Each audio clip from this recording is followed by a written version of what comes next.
کا میں ایک مثال دیتا ہوں. اللہ کے رسول صلی اللہ علیہ وسلم کی مجلس لگی ہوئی تھی. اچانک تمام صحابہ بیٹھے ہوئے تھے.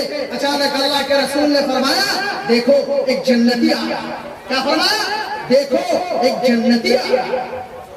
صحابہ کرام اور صحابہ کرام کی مثال میں نے ابھی آپ کے سامنے پیش کی. کیا ان کا جذبہ تھا جب اللہ کے رسول نے فرمایا دیکھو ایک جنتی آ رہا ہے. صحابہ کرام پریشان ہو گئے کہ کون ہے وہ شخص جس کے بارے میں اللہ کے رسول فرماتے ہیں کہ دیکھو یہ جنتی آئے گا. صحابہ کرام دیکھنے کے لیے پریشان ہو گئے اور انتظار میں کہ کون آتا ہے.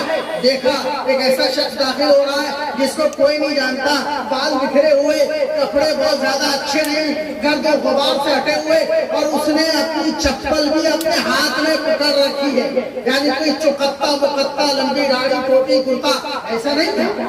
ہم سمجھتے ہیں جنت کا ٹھیکا ایسا ہی جیسے لوگوں کے لیے ہے, ایسا کچھ نہیں تھا. صحابہ کرام ان کو دیکھے اور اللہ کے رسول کے اس فرمان کو دیکھے کہ دیکھو یہ جنتی آیا. پھر خیر وہ بیٹھا مجلس میں چلا گیا. پھر دوسرے دن اللہ کے رسول نے فرمایا دیکھو ایک جنتی آنے والا ہے. صحابہ کرام پھر انتظار میں, بھلا کون ایسا خوش نصیب ہے. دیکھا تو وہی شخص. پھر تیسرے دن, میں واقعے کو شارٹ کر کے بتا رہا ہوں آپ کو, پھر تیسرے دن بھی اللہ کے رسول نے یہی فرمایا. اب ایک صحابی اللہ کے جب وہ واپس ہوئے تیسرے دن, ایک صحابی ان کے پیچھے ہو رہی ہے اور صحابی ان کے پیچھے پیچھے گھر تک گئے کہ آخر یہ بندہ کیا کرتا ہے کہ اللہ کے رسول فرماتے ہیں کہ یہ جنتی ہے. چنانچہ وہ صحابی ان کے گھر گئے. ان کے یہاں عربوں کا مزاج ہے کہ جب ان کے کوئی مہمان آئے تو پوچھتے نہیں کہ بھائی کون کہاں. وہ مہمان آیا مطلب قسمت کھلی, وہ گھر کا دروازہ ان کے لیے کھول دیتے. اور وہ عرب اور مسلمان اور پھر وہ جنتی. جب یہ صحابی نے ان کے پاس پہنچے اور کہا میں مہمان ہوں, کہا اہلاً وسہلاً مرحبا بکم, خوش آمدید, تشریف لائیے. چنانچہ وہ صحابی ان کے گھر میں مہمان بن کر داخل ہو گئے اور مقصد تھا دیکھنا کہ کرتا کیا ہے, یہ کون سا عمل کرتا. وہ سمجھ رہے تھے کہ پتہ نہیں تسبیحات پڑھتے ہوں گے, رات بھر نوافل میں گزارتے ہوں گے, تبھی تو یہ جنتی ہے. 3 رات اور 3 دن وہ رہے اس گھر میں اور اس کو دیکھتے تھے. 3 دن کے بعد اس شخص نے جس کے بارے میں اللہ کے رسول نے کہا تھا کہ یہ جنتی ہے, 3 دن کے بعد اس شخص نے اس مہمان سے پوچھا کہ دیکھیے 3 دن تو ہو گئے, میں نے آپ سے نہیں پوچھا آپ کیوں آئے, اب آپ بتا دیجیے کہ کیوں آئے آپ.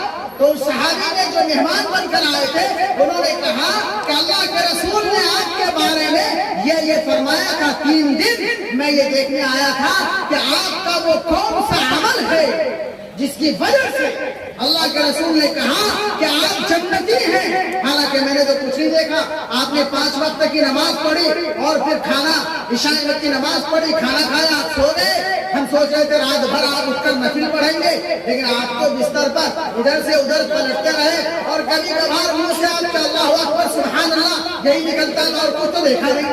آخر کیا راز ہے کہ اللہ کے رسول نے آپ کو جنتی کہا, وہ کیا راز ہے؟ تو ان صحابہ نے کہا جن کے بارے میں اللہ کے رسول نے فرمایا تھا کہ دیکھو جنتی آ رہا ہے, ان صحابہ نے کہا کہ تمہیں غلط فہمی ہوئی, میرے پاس کوئی بہت بڑا عمل نہیں ہے, میں کوئی حافظ و صاحب نہیں ہوں, بس ایک کام کرتا ہوں, جب بستر پہ جاتا ہوں تو سونے سے پہلے میں اپنے دل کو تمام طرح کی بیماریوں سے, حسد سے, ریاء سے, کینہ سے خالی کر لیتا ہوں اور نیت کر کے سوتا ہوں کہ کسی سے حسد نہیں, کوئی ریاء نہیں, کسی سے کینہ اور بغض نہیں, بس اتنا سا میرا عمل ہے. جو صحابی تلاش کرنے آئے تھے انہوں نے کہا قسم خدا کی تم تو کہتے تو ہو کہ یہ چھوٹی سی بات ہے, لیکن یہ بہت بڑی بات ہے, اس پر عمل کرنا مشکل ہے. دیکھیے ایک چھوٹا سا کام جس پر وہ جنتی بن گیا